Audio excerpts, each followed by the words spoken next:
Assalamualaikum warahmatullahi wabarakatuh. Perkenalkan, nama saya Egy Dwi Nuristianto. Saya selaku pengajar di SMK Bakti Lojanan. Di sini saya mengajar sebagai guru pemeliharaan sistem sasis kendaraan ringan otomotif. Pada kali ini saya akan mempraktekkan bagaimana cara perawatan simple sistem rem mobil dengan unit mobil Xenia atau Daihatsu Xenia. Baik, langkah awal sebelum kita melaksanakan pemeliharaan sistem rem, kita akan mempersiapkan terlebih dahulu unit yang telah kita siapkan di sini. Di sini posisinya sudah saya dongkrak dan juga sudah saya kasih fender cover, yang mana ini siap akan kita proses pemeliharaan saja. Jadi kita persiapkan dulu peralatannya, kita buka. Nah, jadi di sini ada beberapa peralatan yang diperlukan buat melaksanakan kegiatan perawatan sistem rem. Yang pertama, sebelum kita melaksanakan pembongkaran atau mungkin melaksanakan kegiatan yang membongkar ban, kita periksa terlebih dahulu keadaan yang ada di dalam kendaraan. Sebelum kita melaksanakan kegiatan pembongkaran, ada baiknya kita memeriksakan fungsi dari rem tersebut yang ada di unit kita yang akan kita perbaiki atau akan kita periksa. Yang pertama, kita akan memeriksa kevakuman dari booster atau fungsi dari rem tersebut. Sebelumnya kita nyalakan dulu mobilnya.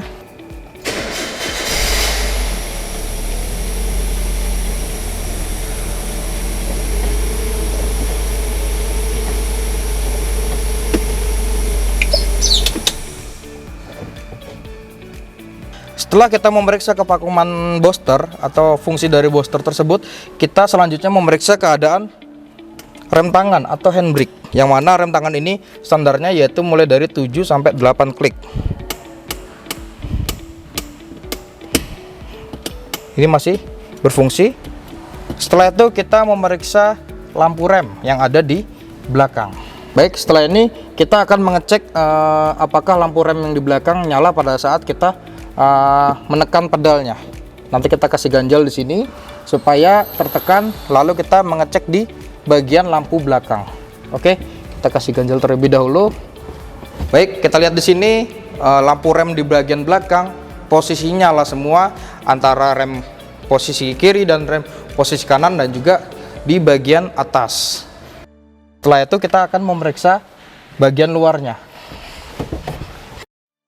Di sini akan kita periksa mengenai kebocoran yang ada di area reservoir dan juga di master cylinder serta di bagian booster, yang mana kita lihat secara visual. Kita lihat di sini apakah terjadi atau apakah ada indikasi kebocoran yang ada di master rem.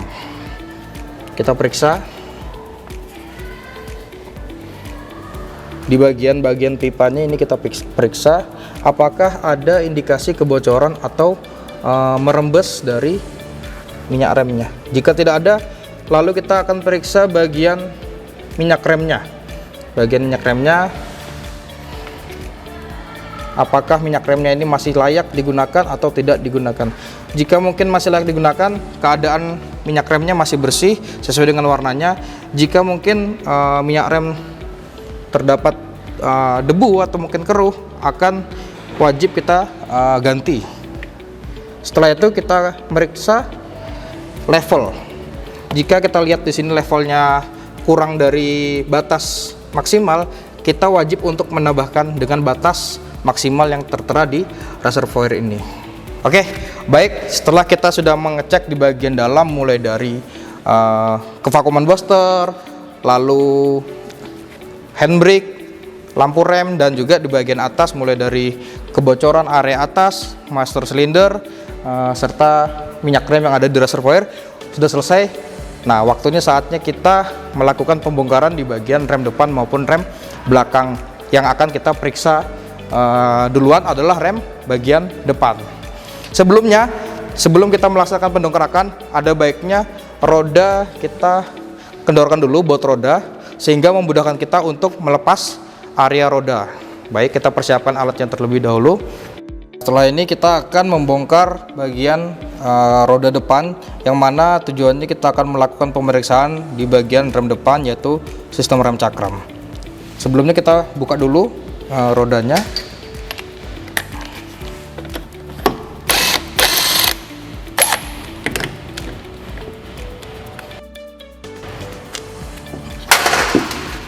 Kita turunkan rodanya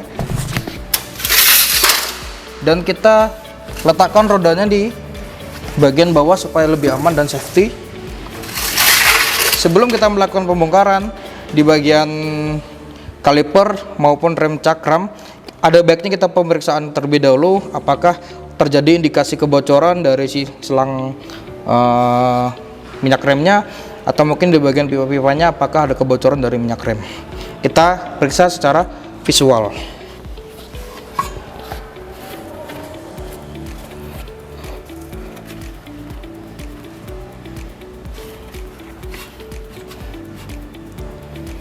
Setelah kita periksa secara visual, lalu kita melakukan pembongkaran awal, yaitu kita melepas baut kaliper menggunakan kunci 14.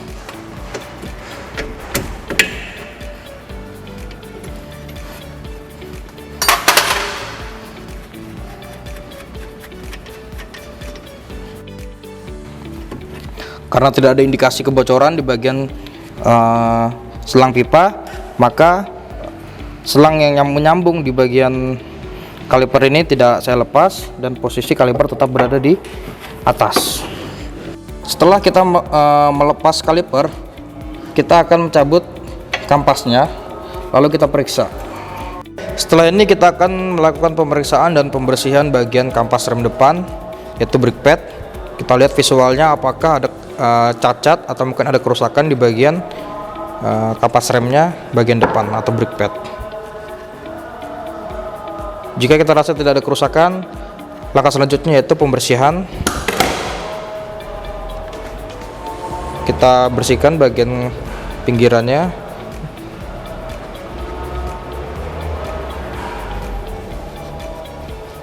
Jika mempunyai brake cleaner, diharapkan bisa menggunakan brake cleaner untuk merontokkan beberapa debu atau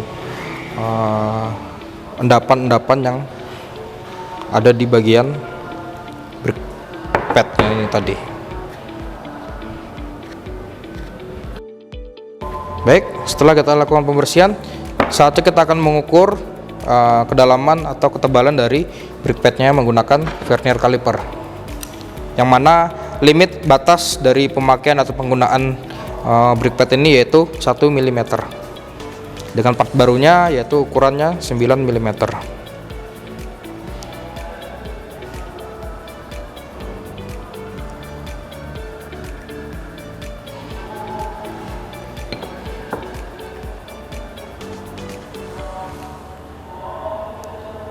Oke.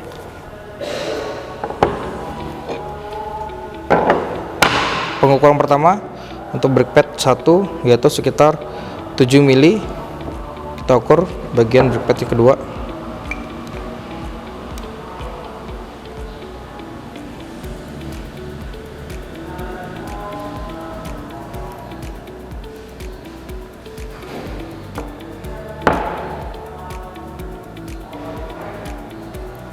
Baik, untuk pengukuran brake pad 2 sama dengan nilai 7 mm, berarti masih dalam kondisi baik brake padnya dan bisa digunakan kembali, hanya saja perlu di pembersihan ulang atau perawatan ulang. Nah, setelah ini kita akan melakukan pembersihan di bagian piringan cakram, yang mana piringan cakram ini kita lihat di sini terindikasi banyak karat. Mungkin kita bisa membersihkan menggunakan brake cleaner jika ada. Jika tidak ada, kita menggunakan lap saja.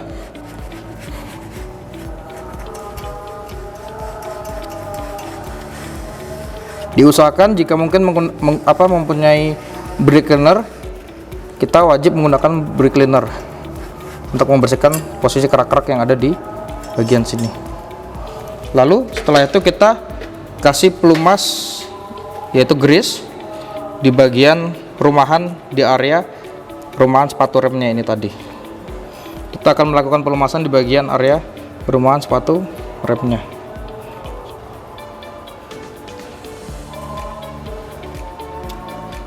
Pemberian grease diusahakan tidak terlalu banyak sehingga pergerakan sepatu rem atau kampas rem lebih mudah dan tidak cekap. Oke, baik. Setelah ini kita akan melakukan pengukuran ketebalan piringan cakram menggunakan mikrometer.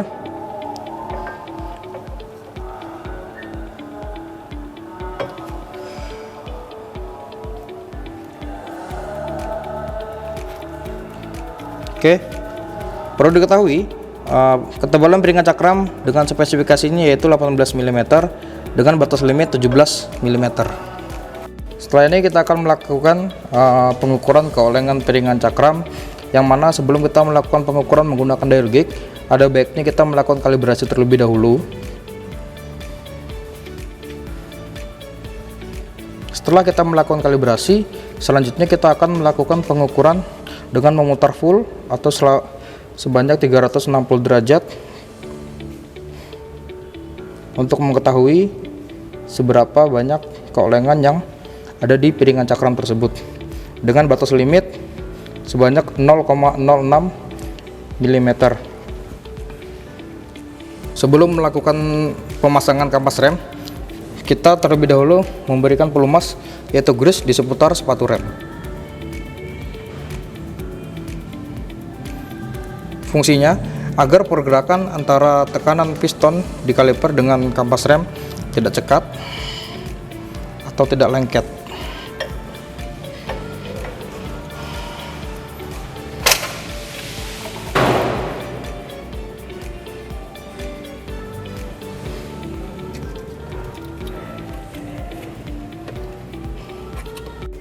Kita pasang kaliper.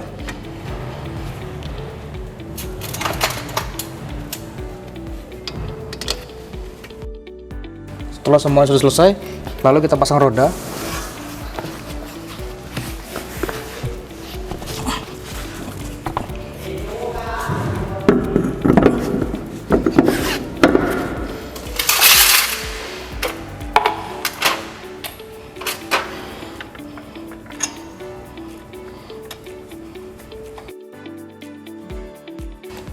Setelah melakukan pemeriksaan area rem depan, selanjutnya kita akan melaksanakan pemeriksaan dan pemeliharaan bagian rem belakang.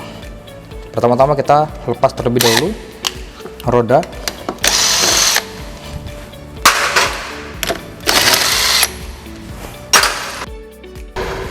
Kita letakkan roda di posisi yang paling aman di bagian bawah. Setelah itu kita periksa terlebih dahulu sebelum kita melakukan pemeriksaan bagian rem belakang. Ada baiknya kita melepas atau mengendorkan bagian rem tangan dan juga memeriksa secara visual apakah terjadi indikasi kebocoran di bagian luar rem belakang. Kita periksa terlebih dahulu dan kita lepas. Kita pastikan posisi handbrake dalam keadaan terturun atau turun.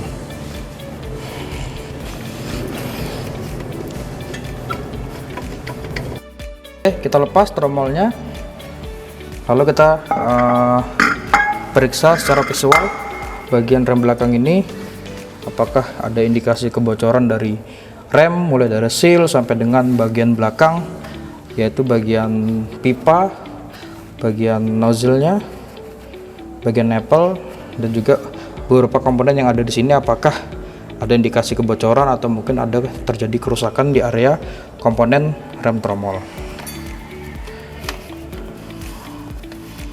Lalu setelah itu kita lakukan pembersihan sama seperti rem depan, mulai dari kampas rem sampai dengan yang lain-lain. Kita lakukan pembersihan dan juga kita lakukan pengukuran dan kita periksa bagian tromolnya apakah terjadi kerusakan di bagian permukaan yang ada di dalam tromol ini. Setelah itu kita akan lakukan pengukuran. Oke, kita ukur ketebalannya dari kampas rem belakang atau brake show-nya.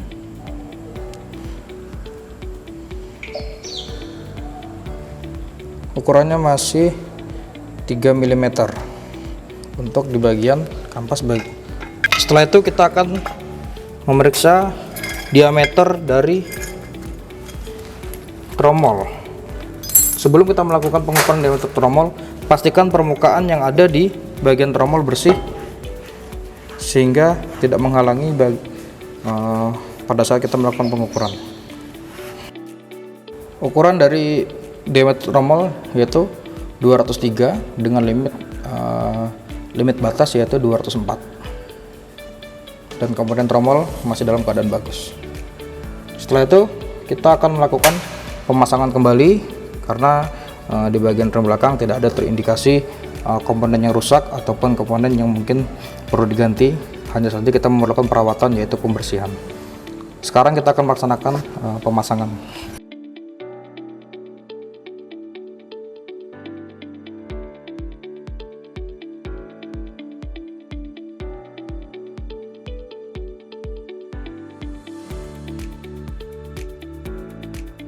Setelah kita melaksanakan kegiatan pemeliharaan dan perawatan dari sistem rem, kita melakukan pemberesan, yaitu membersihkan beberapa komponen-komponen yang telah kita kerjakan tadi, dan juga melepas dari fender cover dan seat cover yang ada di area unit, mulai dari luar sampai dengan bagian dalam.